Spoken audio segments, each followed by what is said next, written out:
130 billion तो ये कह रहे हैं, लेकिन जो लोग वाकई में पाकिस्तान की फाइनेंस को जानते हैं या समझते हैं, उनका कहना है कि 200 बिलियन डॉलर से ऊपर की कहानी है। पाकिस्तान में तशद्दुद की लहर के खिलाफ मुसलसल दूसरे रोज बरतानिया में पाकिस्तानी हाई कमीशन के सामने एहतजाजी मुजाहरा किया गया। लंदन सऊदी वजीर खारजा फैसल बिन फरहान और अमरीकी वजीर खारजा एंटोनी ब्लिंकन के दरमियान टेलीफोनिक राबता हुआ। वियतनाम के जो प्राइम मिनिस्टर हैं वो इंडिया के दौरे पे हैं और कहा जा रहा है कि पिछले 10 सालों में ये पहला दौरा है जो वियतनाम के प्राइम मिनिस्टर फॉम मिन चिन जो है उन्होंने दौरा किया है।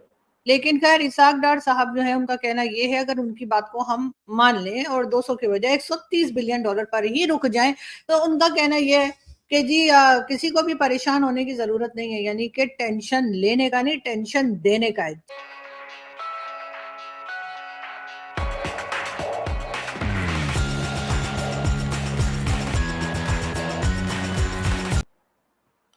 इंडिया जो है उसने अपनी एक एक्ट ईस्ट पॉलिसी इंट्रोड्यूस कराई हुई है under the Indo Pacific vision and the Indo Pacific vision.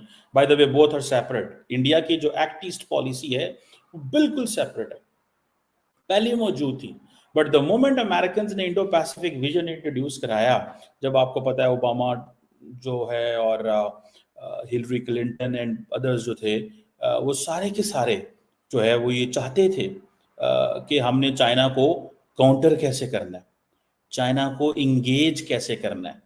उस सिलसिले में ये सारी की सारी चीज़ जो है वो हुई। अच्छा, मज़े की बात ये है कि इंडिया की जो एक्ट ईस्ट पॉलिसी है वो बेसिकली तमाम जो आसियान ममालिक हैं, जो 10 ममालिक हैं, वहाँ पे इकोनॉमिक कोऑपरेशन की बात करता है, कल्चरल रिलेशंस की बात करता है, स्ट्रेटेजिक पार्टनरशिप की बात करता है, एंड देन जब इंडो पैसिफिक कंट्रीज जो हैं उनके साथ इंडिया के बायलैटरल, रीजनल एंड मल्टीलैटरल जो पार्टनरशिप्स हैं वो मौजूद हैं।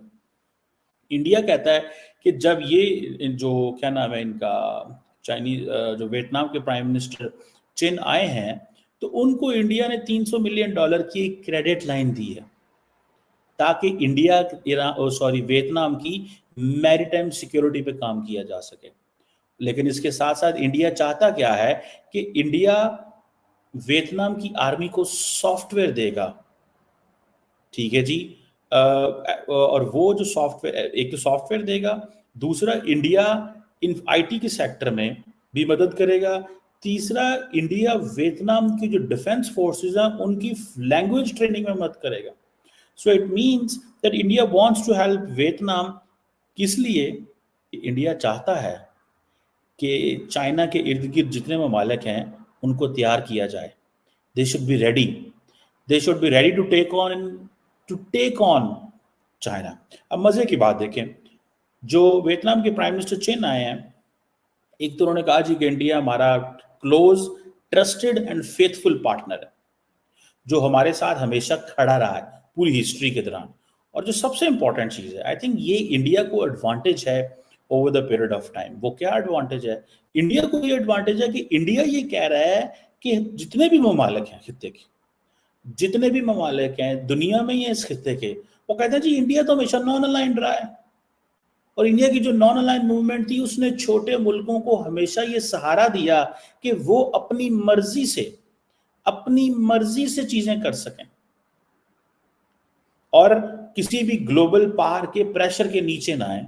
सो ये हमें इंडिया का एडवांटेज है। ये जो क्या नाम है उनका, जो चाइनीज आए हुए हैं, जो प्राइम मिनिस्टर आए हैं, उन्होंने ये बात की। ये बहुत बड़ी बात होती है जब आपका जो विजिटर डिग्निटी है वो ये अल्फाज आपके लिए कह के जाए। और साथ ही में नरेंद्र मोदी साहब ने उनको कह दिया कि चीन जो है ना वो एक्सपेंशनिस्ट पावर है, चीन एक्सपेंशनिस्ट पावर है, जबकि India free, open, rules based order की बात करता है। सो कहां free, open, rules based order की बात करना और कहां ये चीज। अच्छा, मैं आपको मजे की बात बताऊं, India just doesn't stop here.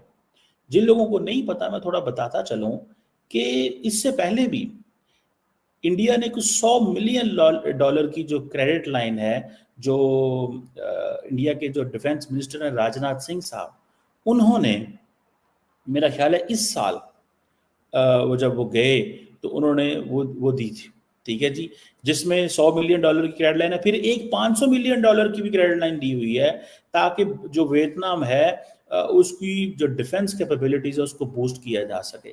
So India जैसे बाकी ममालिक हैं, आप मुझे याद है हमारे वो साबिक़ वज़ीर-ए-आज़म इमरान खान साहब हुआ करते थे, तो वो क्या करते थे, वो चले जाते थे श्रीलंका, $50 मिलियन की क्रेडिट लाइन।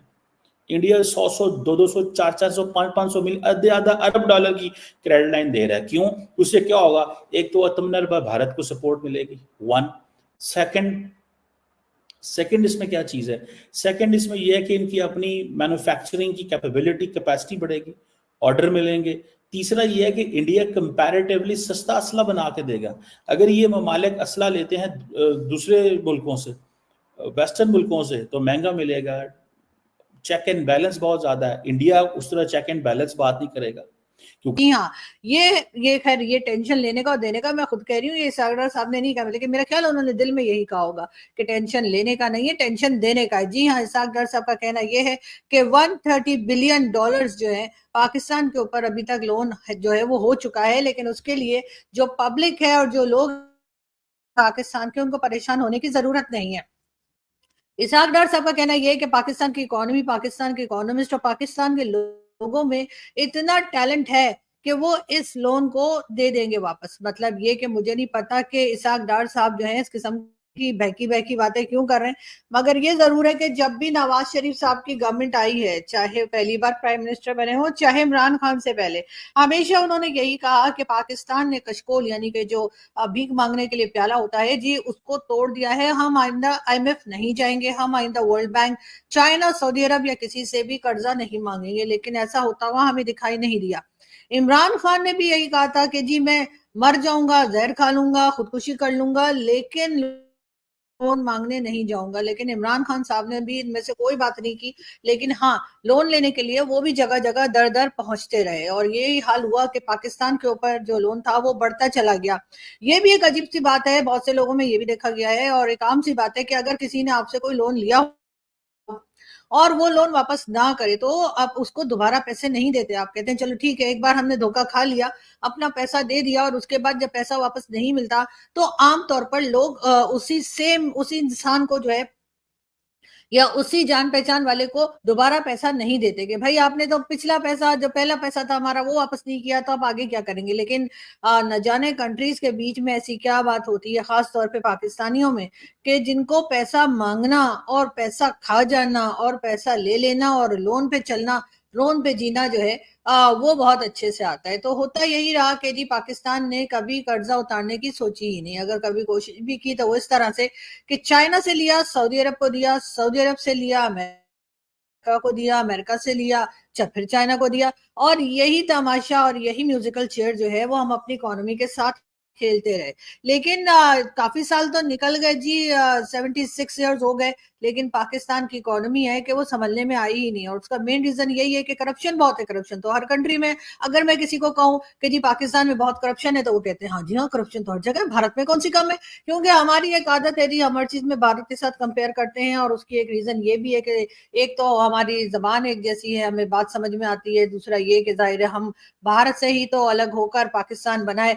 तो अगर किसी को बुरा लगता है कि हम हर बात में भारत के साथ कंपैरिजन क्यों शुरू कर देते हैं, तो होते रहिए परेशान, हम तो फिर भी करेंगे। लेकिन खैर, भारत के दोस्तों से अगर मैं बात करती हूँ तो भी वो यही बताते हैं कि हाँ जी हमारे यहाँ आपसे ज्यादा करप्शन होती है, लेकिन फर्क सिर्फ इतना है कि हमारे यहाँ जो लोग करप्शन करते हैं उतना, उससे पाकिस्तान की जो इकोनॉमी है या पाकिस्तान के जो करप्शन का पैसा है उससे बहुत ज्यादा होता है।